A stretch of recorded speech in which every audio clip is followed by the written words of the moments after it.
खरं तर मनोज जरांगे पाटील यांचा कुठेतरी द्वेष करायचा म्हणून राजकारण करणारे नवनाथ वाघमारे यांनी त्यांच्या या वक्तव्यामध्ये पुरुषांच्या मराठा महिलांना खेचून मराठा महिलांबद्दल जे अपमानकारक वक्तव्य केलं त्याच्या निषेधार्थ आज सकल मराठा महिला भगिनींतर्फे या ठिकाणी नवनाथ वाघमारेचा आम्ही या ठिकाणी निषेध करतो।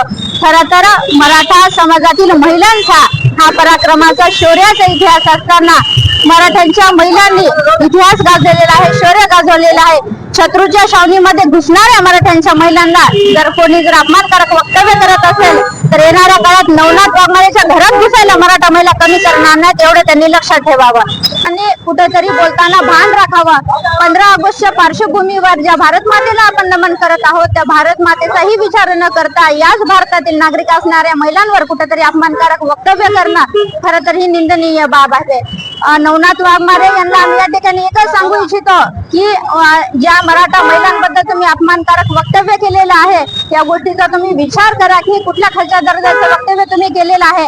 येणाऱ्या काळात तुम्ही नांदेडमध्ये पाय ठेवून दाखवा, तुमच्या तोंडाला काळं फासल्याशिवाय मराठा महिला स्वस्थ बसणार।